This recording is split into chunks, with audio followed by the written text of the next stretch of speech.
Hello, everyone. Good morning, good afternoon, or good evening, depending on where you are on this planet of ours. I'm Flavio Del Santo, and I'm a member of the International Union of Scientists who's organizing this webinar. It is, in fact, on behalf of this group that I welcome you all to this webinar, International Student Movements Against Genocide in Palestine. Before we start, let me say a few words about our organization first. The International Union of Scientists Against Militarism and the Destructive Use of Science and Technology was created by scientists and engineers from all over the world, brought together by the collective horror over the ongoing genocide in Gaza, following an international convention that we organized against the Israeli apartheid and genocide in Palestine on December the 9th, 2023. Since then, our aim has been to raise awareness, foster public discourse, and promote initiatives against the weaponization of scientific research, as well as the destructive and authoritarian use of science and technology. As scientists, in fact, we recognize our responsibility in the use of our work, and as intellectuals, it is our responsibility to raise our voices. In particular, one of our main campaigns has focused on the dreadful ongoing situation in Palestine since October the 7th of last year. Indeed, from the last report at the UN General Assembly this week, we know that since October 2023, conservative figures indicate that the Israeli assault in Gaza has killed, injured, maimed, or buried under the rubble at least 155,000 Palestinians, with 700 babies among 17,000 children massacred. And in the recent period, Israel attacks have only intensified, sparing no one from their violence, including alleged humanitarian safe zones in Gaza, the sovereign state of Lebanon, the UN forces therein, and the occupied Palestinian territories in the West Bank, despite the International Court of Justice has ruled as unlawful the presence of Israel in Gaza, Jerusalem, and the West Bank. This altogether amounts to a genocidal campaign conducted by Israel against the Palestinians, as assessed by more and more intellectual experts, and considered plausible by the International Court of Justice, which is still deliberating on the case. A campaign that sees many of our countries complicit, and it is aided by the state-of-the-art technology that particularly concerns us as scientists. Therefore, in response to the unfolding of these horrific aggressions, many have started sustained protests, and, as it is usually the case, it is the young people, and in particular the university students, that have taken the lead on these protests. These international movements gained visibility starting last April after the mass arrest of over 3,000 students and staff at Columbia University in New York to dismiss encampments led by anti-Zionist groups who called for disinvestment from Israel. It shortly followed a global campaign of protests and university occupations all over the world in at least 43 countries, with occupation of over 140 universities in the US alone. This is regarded, in fact, as the biggest student protest movement worldwide since the one against the Vietnam War in the 1960s. Despite this eye-opener, the repression has been striking and systematic in most of the countries. On this note, I find remarkable the words of Francesca Albanese, the Special Rapporteur at UN for Occupied Palestinian Territories, that just a few days ago, this week, stated before the General Assembly of the United Nations, and I quote, "Those of you who have not uttered a word about what is happening in Gaza demonstrate that empathy has evaporated, and empathy is the glue that makes us stay united as humanity. But don't worry, you can continue, but you will become more and more irrelevant to the rest of the world, which is in turmoil. And it is not only the global South. Look at the young people in Europe and in the Western countries." So it is with this hope and without further ado that I would like to give the floor to my colleague Michael Gasser, who will introduce these young people. Indeed, the students have been at the forefront in these fights against war and atrocities. Hello, everybody, and welcome. Wherever you are, time zones all the way from the west coast of North America to the Philippines. I'm Michael Gasser, also from International Union of Scientists. Our first speaker is Mars Sarao. Mars graduated magna cum laude in political science from the University of the Philippines, Manila. as the current Secretary General of Agham Youth National and former Deputy Secretary General of Agham Youth UP Manila. They've worked to bridge the gap between science, technology, and the people. Agham, AGHAM, is the radical Philippine organization of scientists. With internship experience at the Center for Trade Unions and Human Rights, Mars is also a passionate instructor in educational discussions and frequently engages in community immersions with the Filipino urban poor. Mars, you have the floor. Oh, hello everyone. Once again, I'm Mars Sorrell, the current Secretary General of AgHamu.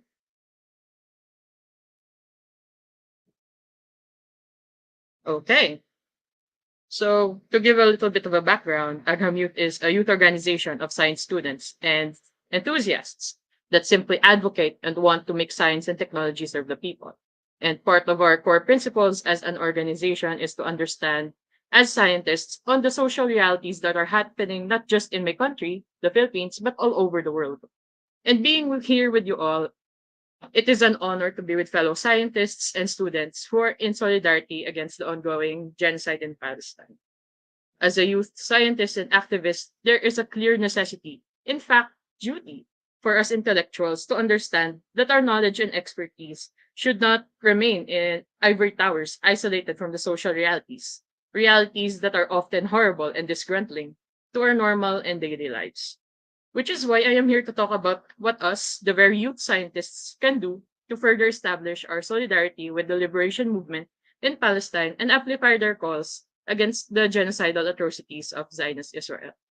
To start, here is a quick outline of what I'll talk about today, the role of youth and student scientists, the state of youth, and what is to be done by the youth and student scientists.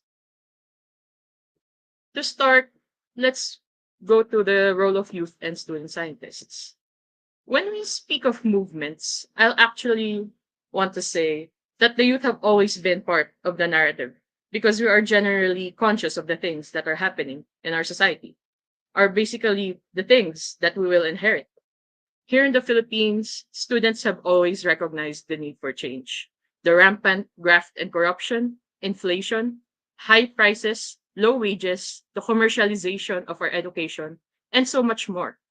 Together here in Agam Youth, along with other youth mass organizations and marginalized sectors in the Philippines, we work together on how we can bring change to the system, on how we can change our current conditions that have been unfavorable for us for so long. On making science and technology serve the people, we elevate the discourse with the students we engage with by discussing with them the role of science and technology in society's mode of production. We unite through our understanding that imperialism is the primary cause of why science and technology serves the interests of imperialists, capitalists, and landlords, and not the broad masses. Hence, through that discussion, we come to an understanding that science and technology is not neutral. It is not an innocent bystander in the ills of society today, as it is also political. Science and technology in the hands of the powerful is being used to cater to their own interests, even at the expense of people and environment. Okay, going on to our next section, which is the state of youth and science and technology movement right now. We recognize our role in enacting change. So currently, what is the state of the youth and science and technology movement right now? What are the current issues that mobilize the youth in science and technology? First off, here I enumerate the five main concerns of Agham Youth. We fight for our environment with the ensuing intensification of the effects of climate change, continuous development aggression that puts marginalized sectors at risk, the lack of disaster reparations from the government and large scale companies. We also fight for food security and self sufficiency. Along with the peasantry, we protest against high prices and the lack of investment in the agricultural industry, leaving our agricultural sector vulnerable and backwards. We also campaign for a scientific and mass culture that opposes the culture of self-interest and profit motives among the S&T sector. We also fight to ensure that our public utilities remain accessible for all. We are anti-privatization as we protest against monopolies and oligopolies that wish to control our transportation, electricity, water supply, and other industries. Lastly, we are also advocating for national industrialization and genuine agrarian reform and protest against export-oriented production. However, our fight does not end there. Among all these issues, we recognize that at its roots is imperialism. For Filipinos and Palestinians, this remains our common enemy. At first glance, it is not that obvious that the United States and Israel are a common enemy of Filipinos and Palestinians. But here are only a few of the many crimes of US Israel upon the Filipinos. In my country, there exists a modernization program for the armed forces of the Philippines, which includes the overblown budget on military operations and weapons purchase. The thing is, almost all of the weapons and military technology that prevail in my country were all manufactured by the United States.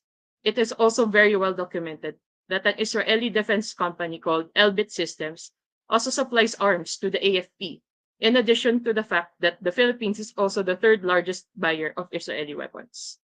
The very same military weapons and technology being used in the bombing of Palestinians are also being used in the bombing of Filipinos. It has been reported that white phosphorus, a very widely spread and very common um, fact that we have been seeing on social media that are being used on Palestinians, are also being used on Filipinos.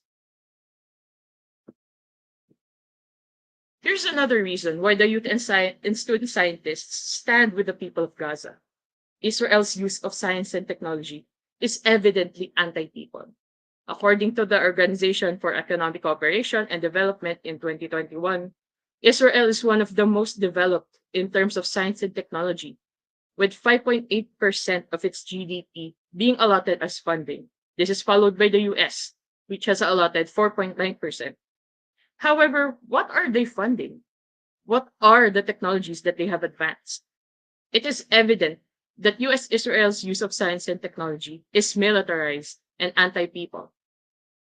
A few examples of this include the Iron Dome anti-missile system that uses artificial intelligence. As we all know, the use of AI has been prevalent, but it is more harrowing to see it being utilized in a military field. Israel has also developed their SNP to make advanced drones which are used for surveillance and launching missiles, as well as unmanned aerial vehicles that make it easier for them to bomb evacuation centers, schools, and hospitals. Not only that, they continuously manufacture devastating military artillery, such as anti-tank missiles that easily find and lock into their targets. As an organization that wants to make science and technology serve the people, this obviously goes against our advocacy. The militarization of science and technology has to end for it to be truly able to serve the broad masses. So we're going back to the question, why do we fight? For the longest time, the US imperialists have always sponsored the Zionist aggression of Israel for the longest of times because this serves the very agenda of the US itself. For Agham youth, making science and technology serve the people requires the liberation of the Filipino people from imperialist forces. In an era of imperialist aggression impacting the broadest section of oppressed classes and nations, there is no local issue that cannot be tied to the ills of colonialism and imperialism. There is no question that student movements can enact social change, but the youth and students will not be enough. There must be an intersection in political work to further amplify the struggle towards significant social change. Given that, what should the youth scientists do? First off, we have to inform. No effort is too small in raising awareness on the genocidal atrocities of the Zionist Israel and US imperialism. Next, we have to unite the like-minded youth who have realized their common enemy. It is high time to transform discussions and encampments into organized resistance. There is one thing that a natural and a political scientist would agree with, that there is power in numbers. And lastly, we should act. With organized resistance comes organized actions. We further expand discussions, propaganda, and education that should mobilize the broadest ranks of scientists and technologists. This can change from simple posts on social media to militant mobilizations. It makes an impact so long as we act collectively. We can also organize events like what we do on International Students' Day, where we hold a solidarity gig to highlight our cause against the weaponization of science and technology. The privileges that the typical scientist enjoys at the present is a result of the historic struggles of laborers, peasants, and all democratic and patriotic forces in making our world a better place. So I argue, there is no better way to make science and technology serve the Palestinians, the peoples, than by fighting for it. That concludes my brief presentation. Thank you to everyone. Thank you very much, Mars, for really setting the stage and making the connections to imperialism, showing us how the weaponry that Israel is using on Palestinians is weaponry sold to the whole world and used on people in the global south. We have time for one question for Mars before we move on to the next speaker. Sure. Let's give it a little time.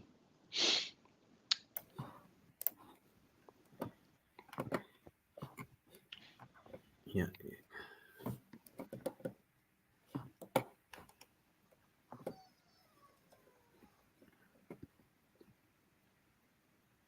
Are there any questions from the chat, Manab? No. Okay, so why don't we go ahead with the next speaker? Right. There will be time later for a panel discussion where all the questions will be addressed. So thank you again, Mars. Our next speaker is Antonio Corigliano, who is pursuing a master's degree in philosophy at the University of Bologna, focusing on the philosophy of science. He's a member of the organization Cambiare Rotta, which is a national political organization in Italy that's active in universities across the country. Cambiare Rotta was behind the boycott campaign against the partnership between the Italian Ministry of Foreign Affairs and Israel, as well as protests and occupations around the country. Please, you have the floor, Antonio. Thank you. Hello, everyone. I'm Antonio. Thank you for inviting us to this occasion. I will speak about the development of the protests against the genocide and against the complicity between our government with the Palestinian genocide and in Italy, and through this speech, I will also try to ask to the question what is to be done. I start from the 7th of October, the last year, very important date that comes where after the attack of Hamas, there was immediately a strong support of the entire Italian political class for Israel, considering that the relationship between Italy and Israel were historically very strong. Considering that from 2002, for example, there is a strong memorandum that put Italy on a first place for what concerned the relationship with Israel, in particular around all the Western allies of Israel, especially for what concerned the development of scientific technologies and public research, with also university and center of research. And after the 7th of October, all the mass media and the propaganda in our country were very strong against what was called the terrorist organizations of the resistance in Palestine, trying to simplifying the situation as simply a war between Netanyahu and Palestine, trying to completely cancel what is the imperialist and colonialist action of Israel during the last 75 years. And for this reason, for fortunately the fact that people in Italy didn't listen to this kind of propaganda. From the beginning, many protests started all over the country. And so the protests were trying to act against the relationship between our country and Israel, and also against the genocide and the war and the financiation of the war that our country is still conducting with Israel. Universities were an important site of the protests because they have a strategic role for what concerned the interest of Western imperialism, and especially for what concerns Europe, that is trying to be the most technological,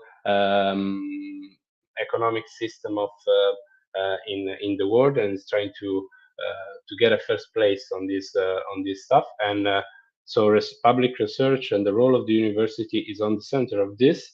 And for this reason, also the connection, the link between our universities and what I was saying before. So the fact that Italy is the first partner for Israel for what concern public research and development of technologies. There was a specific role of our universities with the genocide, because not only simple technologies which also could have civil application, but also weapons, drones, and planes that are still bombing Gaza are made thanks to the public research that is done in our university, especially with the connection with an important army factory, which is Leonardo, which is half Italian, and also has a participation around 20% of Israel. And also universities were like an important ideological instrument um,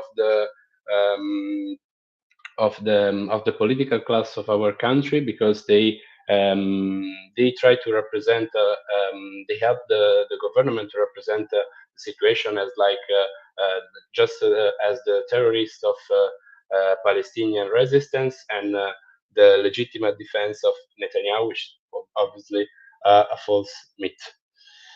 And I try to go a little bit quicker.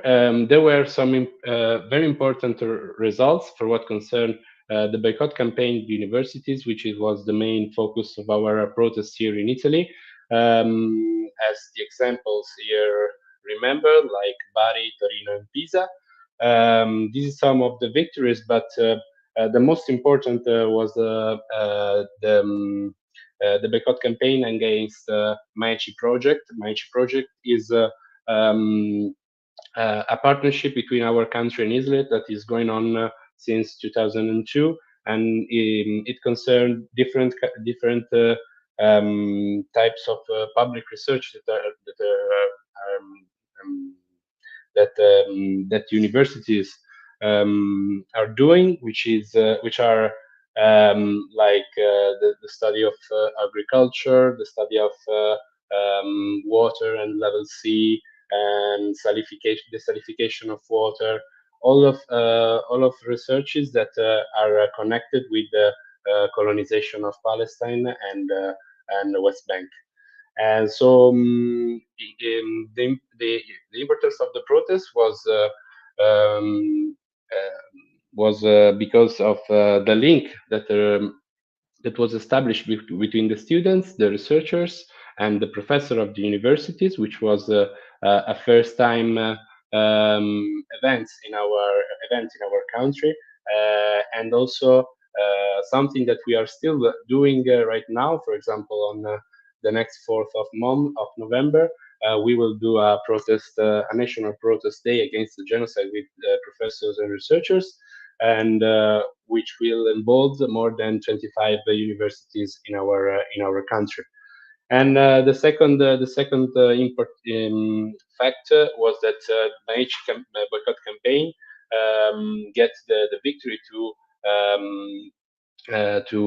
effectively boycott this project, this partnership, and for about 70% of the singular partnership between our universities and Israel were cancelled. And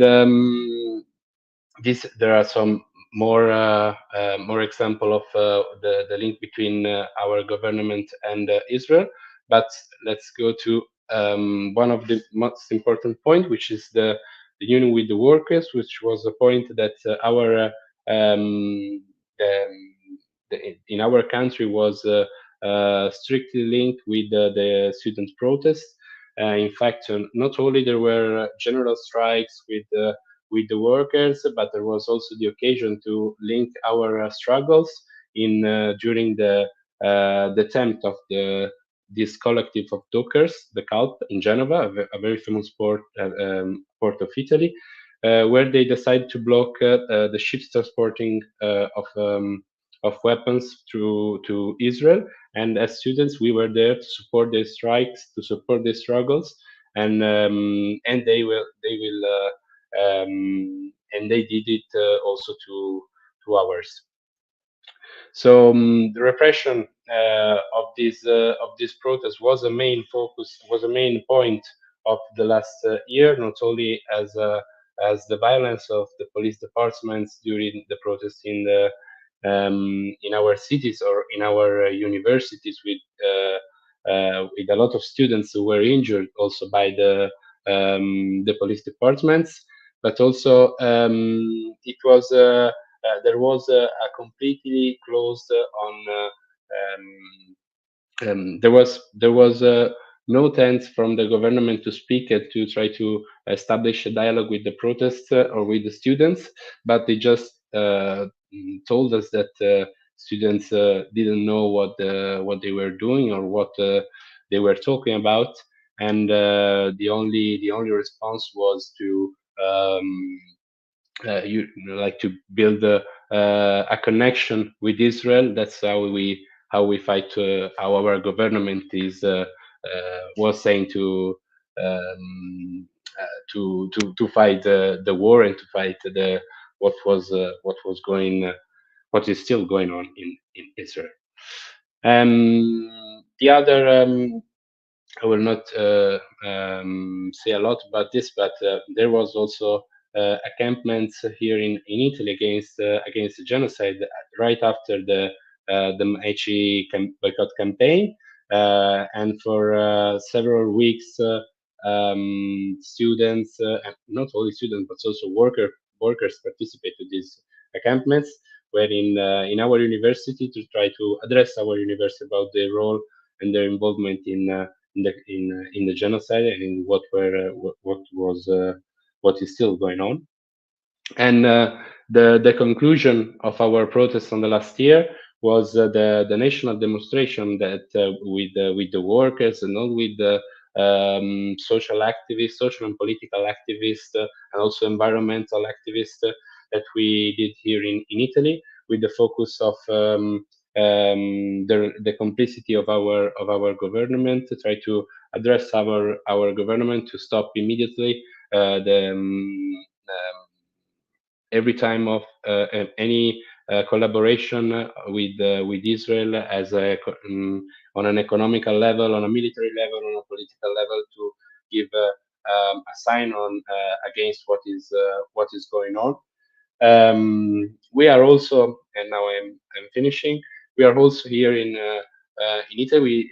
We didn't stop the protest. We are still going on. I was saying about the national demonstration that there will be on the 4th of November, but also we are still organizing a very big protest at the end of November, which will put together a lot of not only the universities, the teachers, the researchers and or professors, but also all of the people that in this month are were in a in demonstrations to try to ask the immediate stop of these collaborations. Thank you for the time. Hope, and I'm here for any question. Thank you, Antonio, for making the connection to Italy and other European countries, and discussing the important link between student movement and workers as well. I think we should move on to the next speaker, and we can take questions for Antonio at the end. So, well, here's one question. Why don't we, I think we have time for this. So the protests and actions in Italy have been very impressive. What accounts for this? Is it the strong unions or something else? Antonio, can you take that? Yes, actually, first, I think that the Palestinian communities have had and they still have an important role because the first demonstration started with their call on demonstrations, and the students' movement was shocked by what was happening and of the genocide. There are as I was saying, on the 4th of November, there will be more than 25 universities that are organizing protests against this what is going on. So I think that especially the national organization like ours, but also the one of the researchers and professors. This level of organization gave and is given now the power to keep going on and to organize capillary protests. That was a very interesting fact, and actually also new to Italy, because this level of protest was not so strong since 10 or maybe more years in university. So I think that this one of part of the response. Okay, thank you. Reminder that we'll have time for more questions after the last speakers. So let's move on to our third and fourth speakers, who are both from the USA and will be giving us different perspectives on the student movement in the USA, as well as the role of science and technology and medicine. So our next speaker is Morgan A. Chalmers. Morgan is a MD PhD candidate at the University of California, San Diego, pursuing a PhD in medical anthropology. Her research and clinical practice are informed by the paradigm of reproductive justice and a commitment to addressing health disparities through an intersectional framework. Her dissertation examines how structures of healthcare provision for refugee populations are intertwined with US imperialism in local and global settings. Organizing with healthcare workers for Palestine and Doctors Against Genocide has led her to critically examine the narrowly defined boundaries of physician advocacy and how these are expanded by healthcare workers organizing for political transformation, social justice, and an end to the US-backed genocide in Gaza. So Morgan, the floor is yours. Yeah, thanks so much for having me today. I'll just share my screen.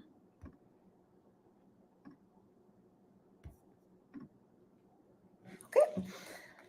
So over the last year, an unprecedented global movement has emerged in solidarity with the right of the Palestinian people to live freely and safely in their indigenous homeland. As the world has borne witness to the Israeli occupation's genocidal campaign against the people of Gaza, millions have been compelled by their horror and outrage to take action. In my talk today, I want to reflect on the forms that our actions in solidarity with Palestine have taken and invite us all to collectively strategize on how we can most effectively mobilize to impose a global arms embargo on the Zionist army and to act in solidarity with the Palestinian people to end the ongoing occupation of their indigenous homeland. Last spring, as students set up encampments on college campuses across the US, the overarching united goal was to push for institutional divestment, echoing demands that have been made by student groups across the country for years in response to the call for solidarity through boycott, divestment, and sanctions, a call that was originally made by Palestinian civil society and trade unions in 2005. Student calls for divestment echo strategies used in the decades-long global campaign to end human rights abuses and apartheid in South Africa that culminated in the 1980s. Since that time, the chain connecting university money to the companies making the weapons that are being used in Gaza today has become increasingly convoluted and difficult to trace. For example, the University of California has more than $175 billion of investments spread across various funds.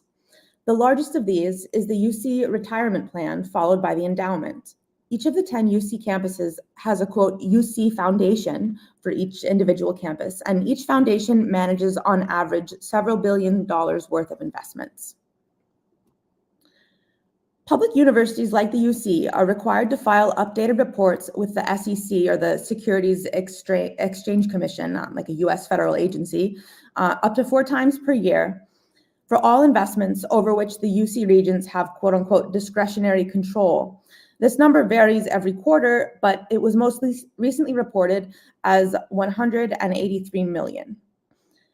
That is to say that less than 1% of the University of California's investments can be traced via the SEC database. To state the obvious, the lack of transparency on where university money is actually invested has meant that the demand to divest is necessarily preceded by the demand to disclose.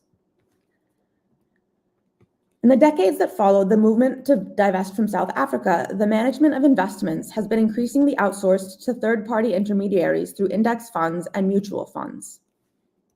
Even investments and stocks that are filed directly with the SEC, or the Federal Security Exchange Commission, they're not always straightforward to track.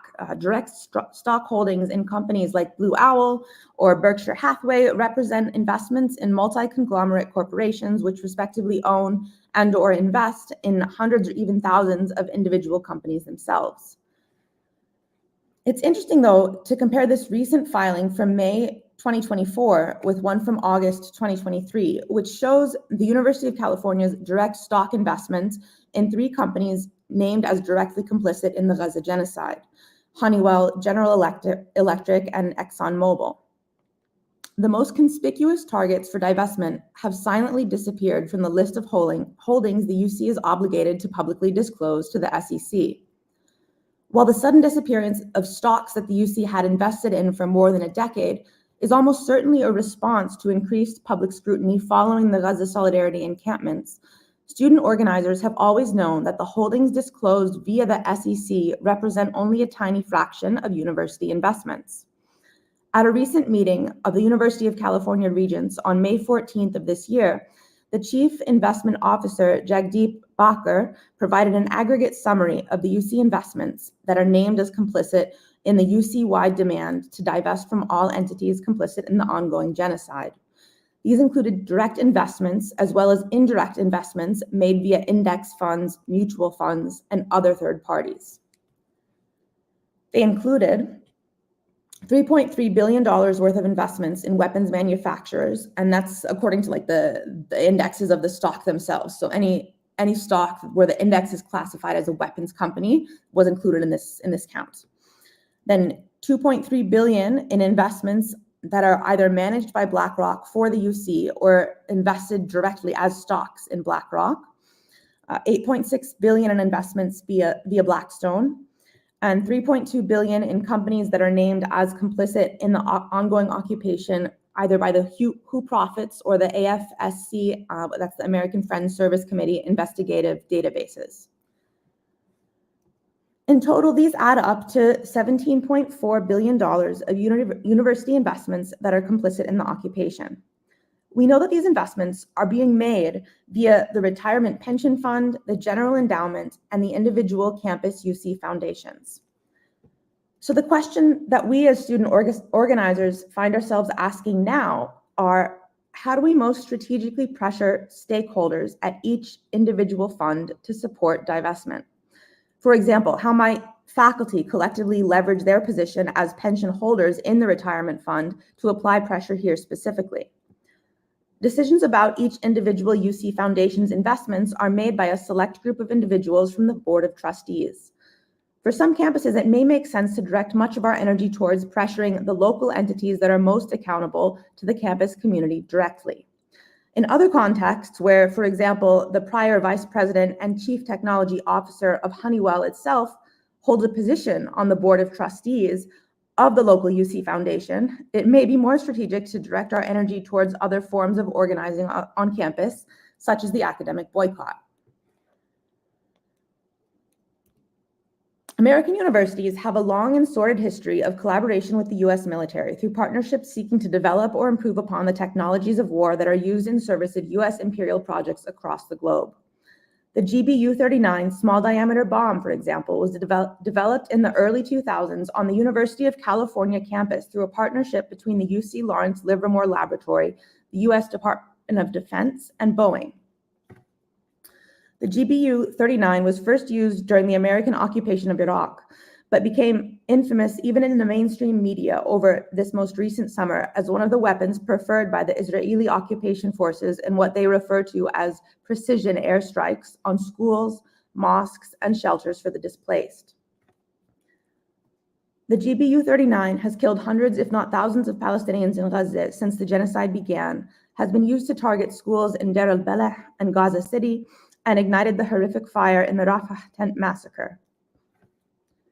While the GBU-39 itself was developed through a research partnership with Boeing, the inertial measurement unit that is critical to the navigation system of the guided munition itself is manufactured by Honeywell.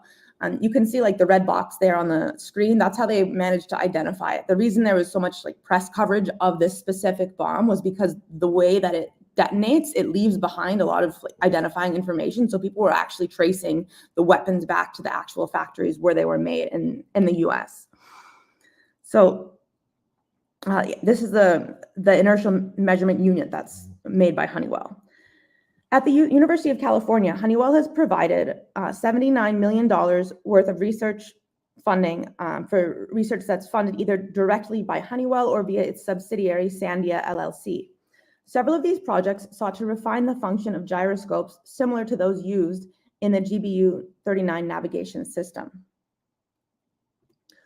While the development of the GBU-39 is a particularly egregious, horrifying illustration of the depths of our institutional complicity in the ongoing genocide, specifically through research partnerships, it is far from exceptional. For decades now, academics have mapped, critiqued, and denounced the ways in which the university as an institution is intertwined with the military-industrial complex. And so I wanted to just share a tool we have in progress. Hopefully it should visualize for you guys, but basically breaking down the different sources of complicit funding across the UCs. This chart is from 2005 through 2023. We grouped them into a variety of categories. So the largest complicit funder is federal government defense funding. That's from like the US federal government. So agencies like DARPA, like the, I forget what it stands for, like Defense Advanced Research Projects Agency. Anything through the Department of Defense would fall into this purple category. And then we have like private defense. So that would be like Honeywell, General Electric, Lockheed Martin, all of the like really like most vocally targeted weapons manufacturers. Then we have the green, which is like boycott targets. So things like Google, Microsoft, then like Zionist funders and Israeli companies that are based in like the occupied territories of Palestine themselves. So basically we've created this like interactive sunburst chart where you can filter by campus, by category of funder, and you can also break it down by year. There's a database below, but basically if you want to look at like who are the biggest private companies funding complicit research on University of California campuses. So like the number one would be UT Battle LLC. Let's see, the General Electric, Leidos, General Atomics. Then you can see like where it goes by campus. So the largest accepting entity by far is like the Lawrence Berkeley Lab, which is the lab where the GBU-39 was made. You can kind of break it down in this way by campus. You can go back to federal defense funding and see kind of where that ends up. A large portion ends up at UC San Diego. So I just wanted to share this as an example of kind of how we've started to map the data and research ties and how just to brainstorm and think through together ways that how do we most effectively harness like the data and the research that we have in our organizing. I like the framework before of like inform, unite and act? Like, how do we, once we've like informed and we've gathered this data, like how do we turn it into a feasible strategy to push for divestment and boycott on our own campuses?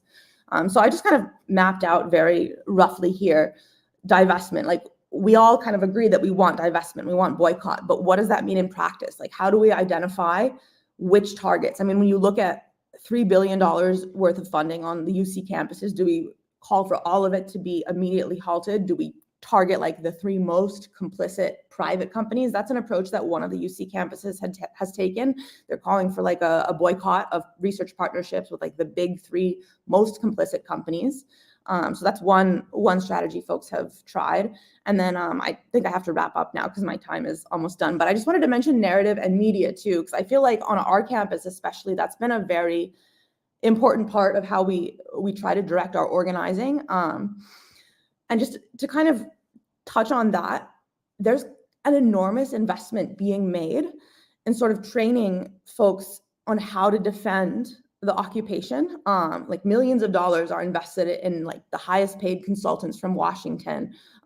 Like this, I don't know if anyone knows Frank Luntz, but he's the guy who made global warming into climate change, like the rhetorical shift that turned like the scary thing of global warming into the neutral, harmless climate change. Like, he plays with words. So like, he's published a 116-page global language dictionary several years ago. I think it was 2009, but basically outlining strategies that work, frameworks that work. So there's a lot of thought going into the narrative that's used to justify the occupation, and also a lot of thought going into developing effective smear campaigns to target activists, right? So I think, at least from my like perspective at this point in time, I feel like for organizers on our campus, especially in the context of the US, like being aware of the frameworks and how they're working and how narratives and how the media is going to try to spin things to kind of paint the encampments and paint student organizers in a negative light has been a really essential part of our organizing. Also, of course, like political education, teach ends,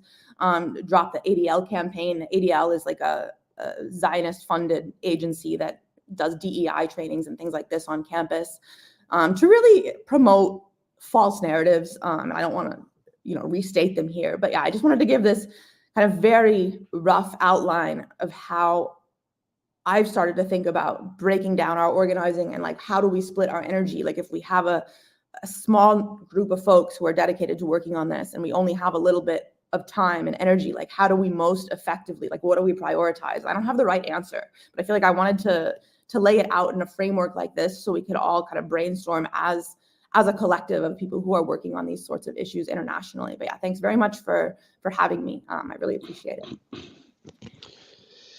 Thank you, Morgan, for really explaining very well the importance of the universities in supporting the genocide, both the funding they provide, the investments, as well as the research support, and also the challenges that the student movement and others face in taking on these institutions, especially the great research that people are doing to ferret out all the information that's being hidden from us. So I think we have time for a question. We have this question: how are you guys maneuvering investment and development of dual-use technologies? You want to take that, Morgan? Yeah, dual use, like in what sense? So these are technologies that look harmless because they have some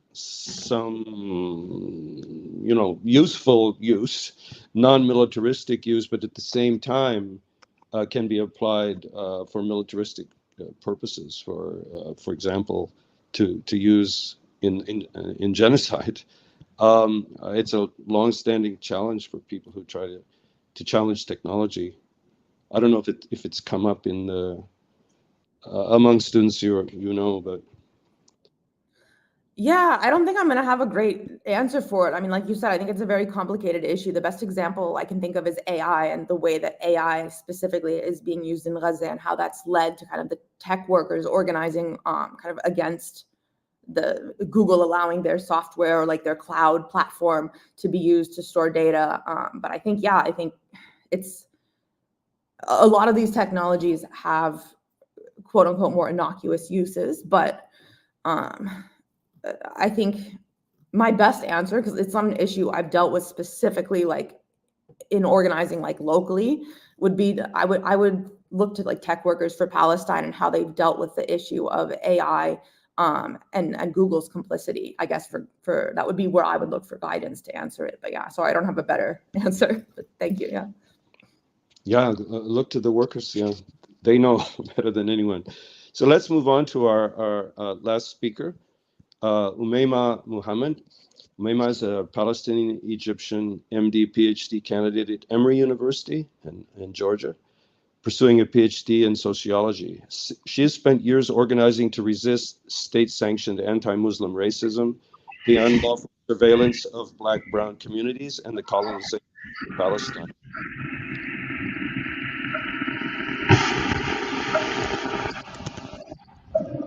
Hello, everyone.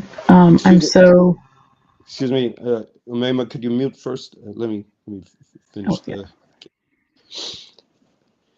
in her research, she explores questions such as how have radical communities of color interacted with medicine and healthcare professionals?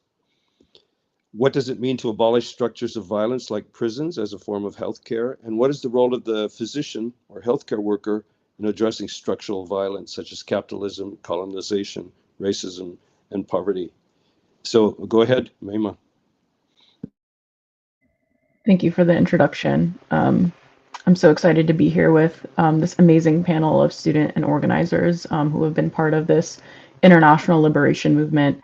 With my short time here today, I'm going to be talking specifically about medicine as a component of a scientific discipline that has been complicit in these systems of violence, and how students and healthcare workers have been, especially in this last year, resisting this complicity in their positions in the healthcare field. So I have a picture here just to get us started of a vigil done by Healthcare Workers for Palestine in New York that was organized by medical students. And I believe this is a visual of the over 1,000 healthcare workers that have been killed by Israeli US bombs in the last year. So I thought we could start off just by thinking about why it's important to resist in healthcare spaces. Why is this an important site to disrupt and to speak up? So I'm speaking specifically from a U.S. and Western perspective, you know, in the sense that healthcare institutions have a long history of being complicit in structural violence, both against local and international communities. You know, in the U.S., the healthcare and medical systems have been an integral part of upholding our systems of racial colonial capitalism, of scientific racism, and even today, these systems are still upholding these harmful narratives. Similarly, in Israel, physicians and medical students and healthcare staff are participating in enforcing the settler colonial project. There are so many examples of this. You know, even just in this last year, we saw that an open letter by over 100 Israeli physicians calling for Gaza's hospitals to be bombed. We've also seen plenty of reports in the last year of Israeli physicians participating in the torture of Palestinian civilians. And this is a long recorded phenomenon in Israel, actually, that's been recorded by Physicians for Human Rights and other international human rights agencies.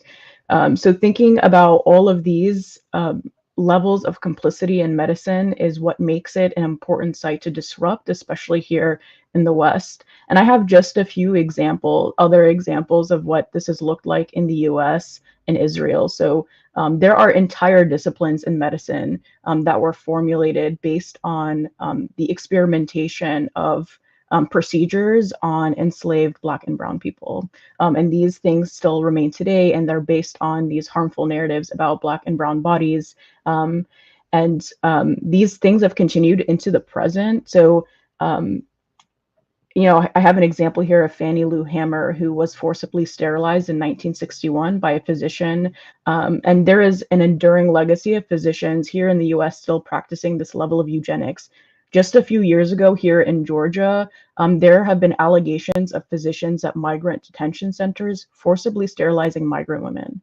So these enduring legacies of eugenics and scientific racism and biological racism and racial colonial capitalism still define healthcare institutions here in the West. And of course, another example from Israel, this is in 2013, a big story broke that it was found that Israeli physicians had forcibly sterilized thousands of Ethiopian Jewish women in Israel as a form of population control. Again, this is to reiterate the importance of resisting in healthcare and medical spaces, because these systems and these personnel have upheld, these settler colonial practices, and they do still today. Just some more overview of how U.S. healthcare systems are involved in Palestine. Just like Emory University and other healthcare institutions, they often have ties to Israeli universities, which are existing illegally on stolen Palestinian land. Israel often holds scientific and medical conferences that are attended by U.S. physicians and medical faculty and personnel. And it's not uncommon to see your local faculty and professors attending these conferences. At Emory University and other institutions here in the US, there are physicians who have served in the IDF. And in fact, a physician at Emory has actually volunteered to serve in both a medical and military capacity in this last year in the genocide. And these physicians return to teach medical students and see patients. And so our institutions are literally employing people who are not just complicit in these genocides, but their hands are directly participating in the taking of life. And in fact, this is such a this simple, like, individual example is a reflection of a system that chooses which lives to save with one hand and which lives to take with the other. Again, just reiterating the importance of dissent and resistance in healthcare and medical spaces. And I thought it's important to note, we've been seeing these recent documentations of organ theft by Israelis of Palestinian organs in the last year, but this is also a documented phenomenon that's been going on for a long time. And I have a quote here from a well-known anthropologist from 2009, Nancy Shepherd Hughes, about organ theft, and she says, their Palestinian organs were taken without consent of families and were used to serve the needs of the Israeli country. And the people who did the harvesting were sent by the military, and they were often medical students. Again, so thinking about the ways in which our healthcare personnel and students are actually upholding these harmful, racist, colonial, capitalist systems. So moving on to the way that US healthcare has been responding to people talking about Palestine, students, faculty, sort of across the board, we've seen over and over again healthcare systems and schools punishing routinely students and healthcare personnel for talking about Palestine. And this has looked like disciplinary hearings, firing physicians, sort of, putting sanctions on these people. I have a few examples here of a nurse who was forced to quit because she wore a Free Palestine badge. Dr. Yapongji has sort of gained a pretty strong international following, but he was a fourth-year resident at the University of Ottawa who was suspended for talking about Palestine. He was eventually reinstated, and he actually left the institution. And I have a little clip here of myself, actually. I am currently going through a disciplinary procedure at my school for talking about the unlawfulness of physicians serving in militaries that are on trial for genocide. And then these physicians returning to teach medical students and see patients in our communities. And so this is characterizing what it is like to be a healthcare student or a healthcare worker these days, talking about Palestine in defense of life and against these systems and violence that are taking life on a massive scale. Of course, healthcare systems and institutions are also pushing this harmful two sides narrative if they're even addressing the genocide, legitimizing Zionism, legitimizing settler colonial violence. And they're very powerful in doing so, unfortunately, under the guise of, healthcare.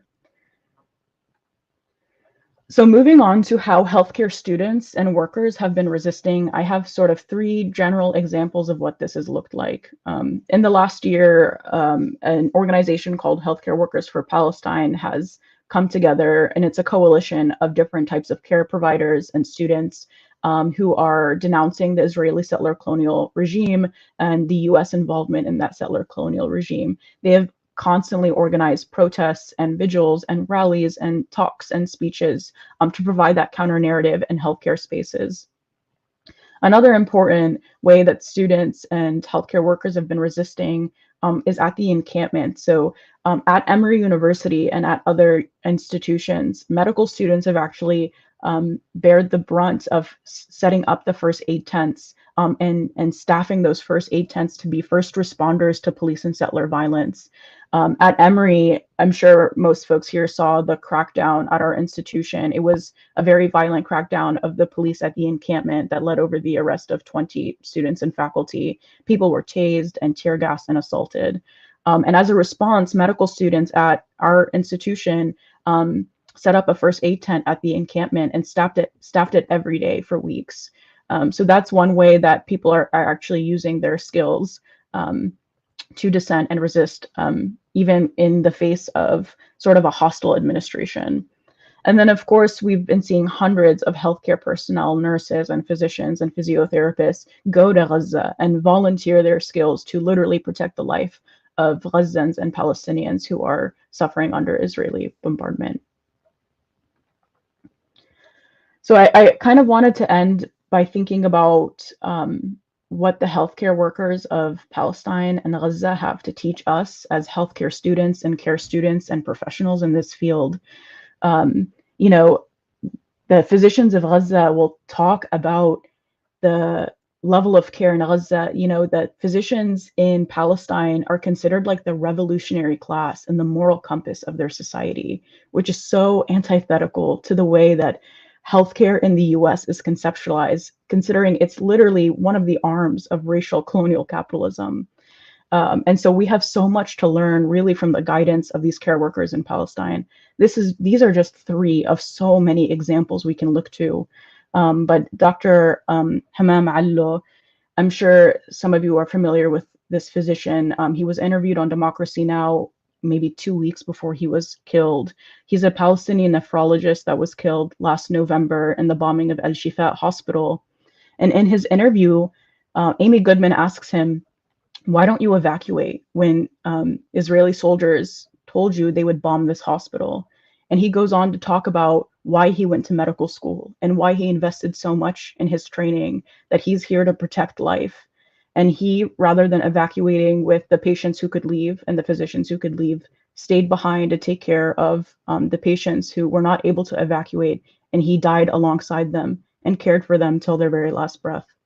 That is the level of care and the protection and the sanctity of life that physicians in Palestine carry for each other. And for me is a genuine guiding light in the way that I see my care practice and resistance here in the US. Another example that we've just seen in the last few days with the siege of the north of Gaza is Dr. Hussam Abu Sofiya, who's the director of Kamal Adwan Hospital.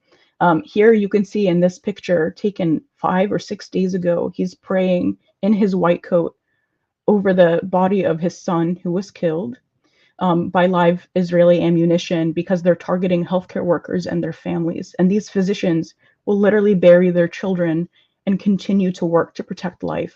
That is the resilience and the steadfastness of the physicians and care workers in Palestine, again, that serve as a guidance to us here as students and in the international care field about how we move forward through this.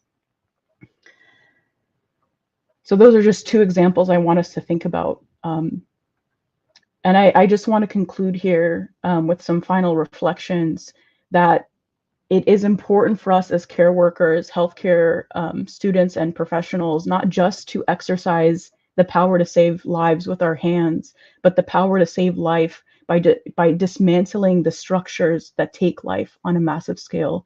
And that starts with changing the culture and changing the narrative. It's very important that we're speaking out in these healthcare and care institutions despite the pushback. And again, just to reiterate in a different way, it is truly our professional duty as scientists and physicians and healthcare workers to dismantle the structures that are taking life on such a massive scale, like the State of Israel, like the IDF, like the US empire. I hope that you all found this framework generative and important, and I look forward to hearing your questions. Thank you so much for your time. Thank you so much, Umaima, for explaining how Western medicine and Israeli medicine are complicit in the ongoing genocide, as well as in the continuation of eugenicist policies in the United States and elsewhere, and also presenting this alternative view of what healthcare could be like, and that people like you are struggling to create and support. So I think we have time for a question for Umaima before we go to the general discussion. Here's one. How is this information disseminated to student populations and the general public? So how do you get the word out, Umaima, about what you're doing? That's a great question. With the level of repression that exists in our healthcare institutions, it's actually quite difficult to get this counter narrative out. And because there's a lot of retaliation as a student in these care fields, it creates a culture of fear for students who want to talk about this, to actually talk about it at these sites, at their medical schools. The way that folks have sort of shared this information as well, I mean, I've shared this information on my medical school listserv, but it actually led them to shut down the listservs on the entire campus because they didn't want students to share this information about this genocide. And that's just to give a picture at how difficult they're even making it to spread this information. But people are creative. Like yesterday, I actually did a teach-in openly on the quad, and we had a mic, and we just did a public teach-in on the lawn on campus about this exact phenomenon. And people are being creative about how we disseminate this information through zine making and stickering, by organizing outside of healthcare institutions. And so it is difficult, you're right, but it is our responsibility to be as creative as possible to get this information out. Thank you. So why don't we move to the general discussion now? Flavio, maybe you can take over here. Yeah. So if Adam can move, yeah. So stage everyone. And yeah, so these thank you very much again for these very inspiring talks. And now we will move on to this panel discussion where we will take both questions from the audience that have appeared in the chat, and some questions that have been posed before by members of IUS. So I'll read loud the first question that is on stage now. So and I guess that anybody of you can okay, this one is specifically to Mars for the Philippines, but in general, any one of you can then elaborate on questions, and so let's have a as a discussion. It doesn't have to be targeting specific speakers in general. Anyways, this is for Mars, I guess. So were there students arrested in the Philippines as well? If you can tell us about it, Mars. Actually, yeah, there were student arrests in the Philippines, but to give you a background again, most of the mobilizations that are occurring in the Philippines have always been with the background of anti-imperialism, anti-US imperialism, anti-Chinese imperialism, anti-imperialist forces in general. And so during those mobilizations, there is very much so a very strong police presence, especially during mobilizations near the US Embassy and the Israel Embassy. One specific example is during a mobilization to the US Embassy, six student activists were arrested, and actually one of them were my friend. One of them was my friend, and then aside from the arrests, there's also a lot of weapons that the Philippine government uses. So one of them are forced disappearances, where they just kidnap activists in broad daylight, and then behind everyone's eyes, they torture, they extract information from them, which is very obviously a human right violation. And ever since Marcos assumed office, Marcos Jr., our president, there has been already 14 forced disappearances. Most of them are environmental defenders who are advocating against climate imperialism in the Philippines. And there is also something here called the anti-terror law, which is being utilized against civilians because under the anti-terror law, they can call anyone a terrorist. They can call anyone a terrorist and have those be grounds for arrest. So yeah, there's a lot of that happening, especially in the anti-imperialist movement in the Philippines. Thanks so much, Mars, for this report on this dreadful situation that I guess is spread out all over nowadays. Yeah, we can take some other questions. So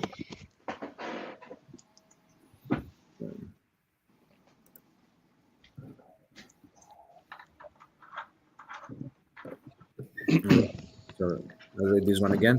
So how can we start with the de-Zionized medical schools around the world?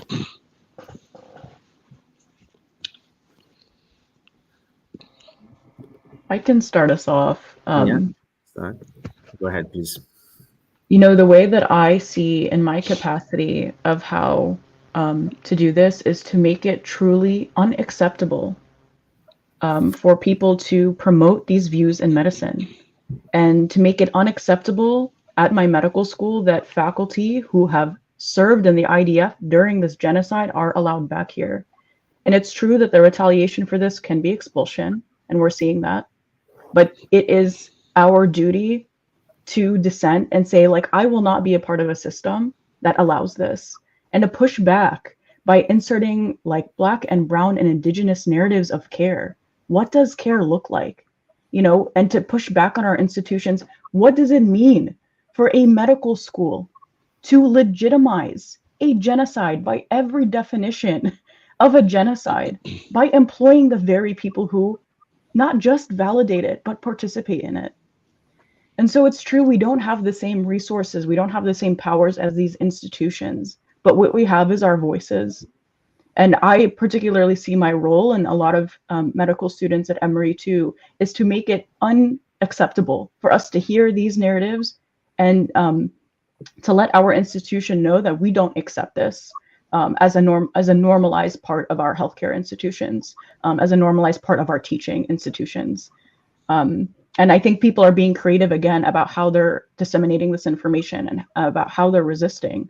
And we know that this resistance effort, even speaking out, the level of repression we're seeing from healthcare institutions against these young students shows us how powerful just providing that alternative narrative is, how threatening it is to Zionism, to white supremacy, to racial colonial capitalism, just for us to go out there, put our faces out there, and provide these alternative narratives about what care should look like. Thanks, Maya. Okay, question from Chavi. I often get asked by students how to keep hope going. Can you speak to that, any of you?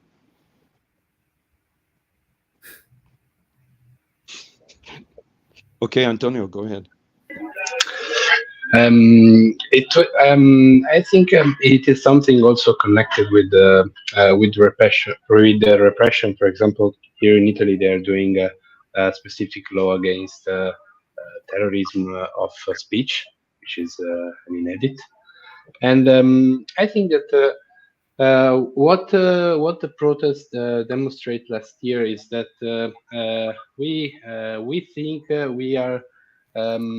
we think that our political class governments, our especially for the Western countries, I'm speaking, is like in a it's strong. You know, the demonstration are something that cannot find solution, or cannot find something that aim to a change, a radical change. But actually, for what we can see, especially from the part of what is going on and what they are saying, that what we talk about the narratives and what is happening in Palestine, but not just in Palestine, now also in Lebanon and other countries. It's like, especially for Western countries, they are doing war. They are killing people, and this is not something that people can understand. Also, for what concerns the improve of military military funds and for the production of weapons and not for care, for healthcare, public healthcare, and public needs. And also repression is connected to what we call here a weak of our government, of our political class.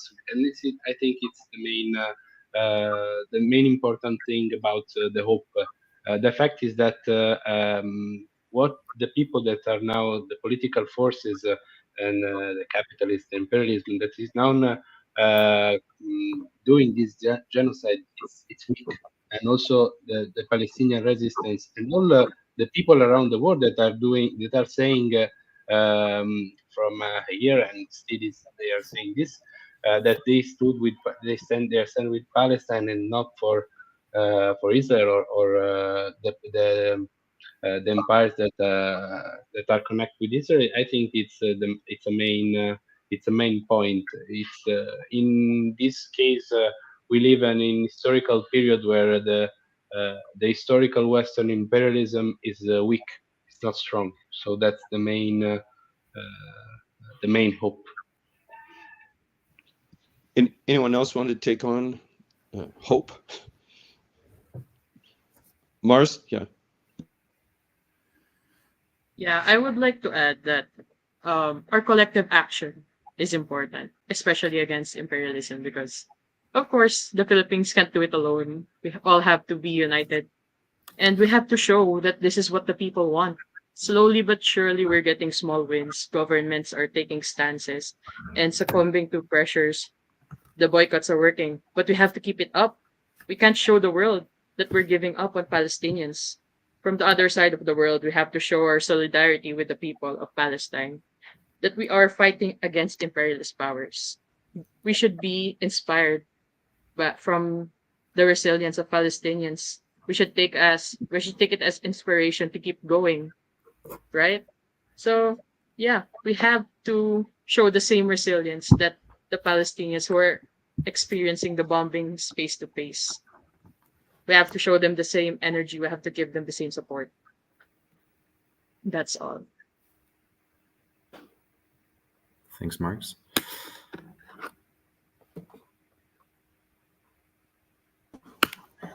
I can speak to the question on hope and also a little bit about the unity of students. I was in a different organizing space a few months ago with some folks involved in encampments at Columbia and kind of a few different colleges across the US. And one of the questions asked at the end of that discussion was very similar. It reminds me, they asked, how do you stop being afraid? Like, if you want to be active, how do you keep yourself from being afraid?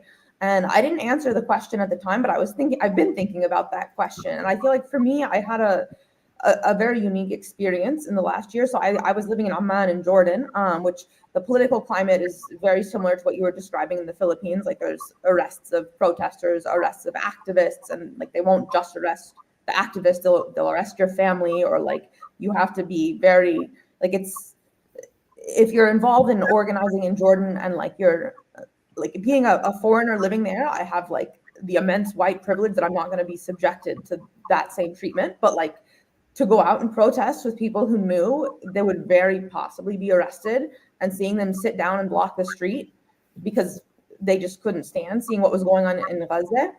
And many of them who are also like Jordan, they're born in Jordan, but they're displaced. Like they're originally Palestinian, like their families are from Palestine. They were like kicked out by the occupation.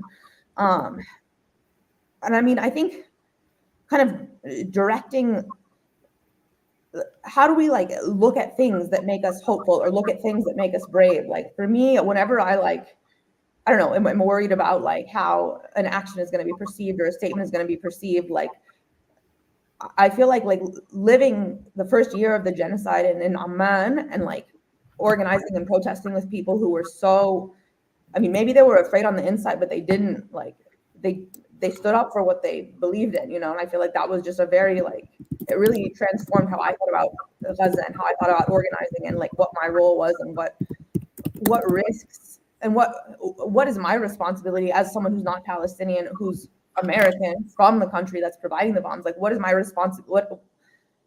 How is a particular kind of obligation and responsibility imposed upon me to take those risks, right? And I think it speaks both to hope and also like the earlier question of avoiding fear and also the kind of broader notion of unity. I mean, when I think about the videos coming out of Emory, like Umayma mentioned, and how students like put their bodies on the line to protect other students from really incredible levels of police brutality, you know, it's violent. It's horrible to see like what the US state does to protesters, but at the same time to see students with that level of solidarity with each other, I think is also a very hopeful thing for me.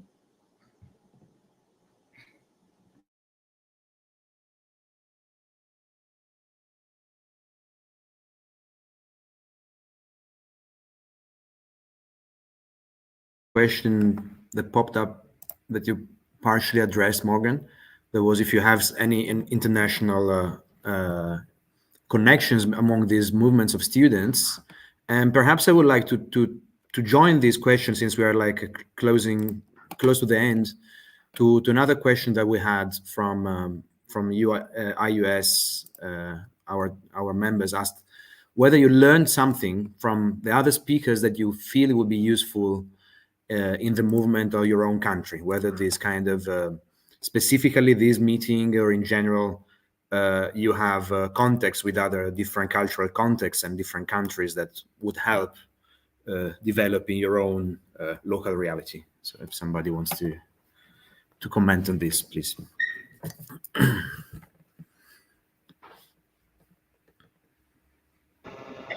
Yeah, just from this webinar, you know, I've taken so much just from listening to other students and organizers from around the country and the world about how they're resisting.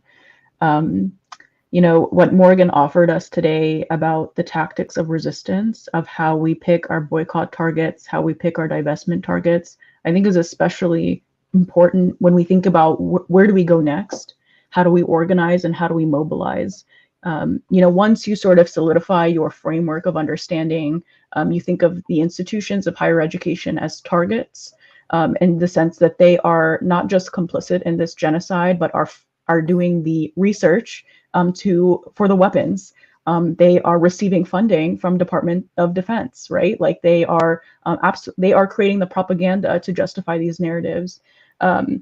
And so the way that Morgan sort of broke down what it looks like to divest and what our boycott targets could be in the institution, I thought was especially helpful, even to take back to my institution and think about, okay, you know, if we can't get, Emory is a private institution, so, you know, it's unlikely we'll ever get them to disclose their investments. So thinking in that regard, what does it mean to move our energy into boycott? And I think that was a little bit of what Morgan was suggesting as well. And what does it look like to boycott as a student? What do we boycott? How do we find the targets in our departments, in our schools, among our faculty to boycott?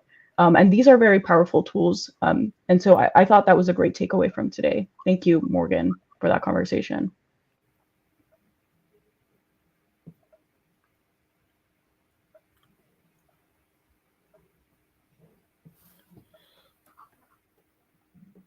Anyone else wants to add something to this? Or otherwise we can bring another question from the chat up on screen.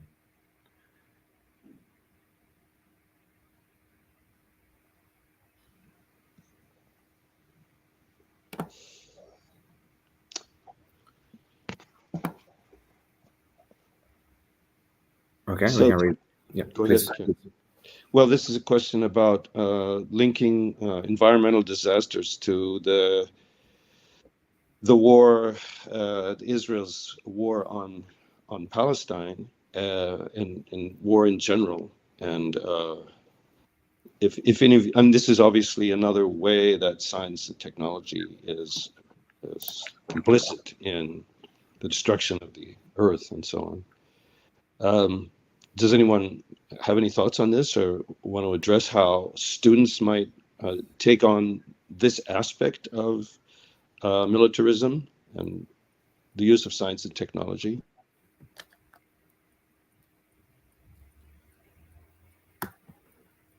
Mars, go ahead. And, yeah.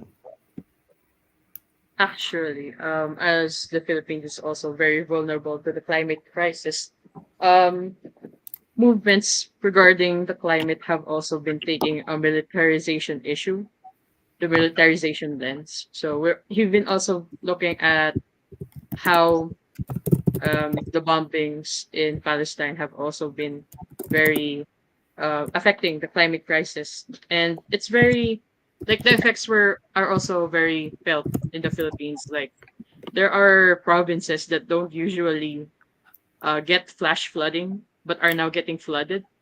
There are a tropical storm has passed and it brought like a lot of rain compared to previous experiences where only typhoons would only experience that rain. So it's already escalating right before our eyes. And that's why it's also been a big part of the climate movement in the Philippines. Go ahead, Antonio. Yeah, maybe very quickly, Antonio, because we are closing up. But please. No. But if you want to go with the conclusion, it's okay. It is okay. Go ahead.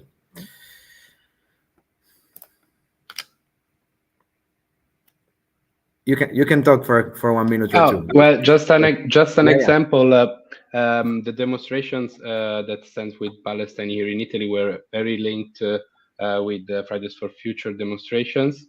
And for example, for what concerns universities, there is a multinational, which is Eni, which get some profit from the invasion and the bombing of Gaza because of a gas fund that was in the Mediterranean Sea in front of Gaza. So it's very connected.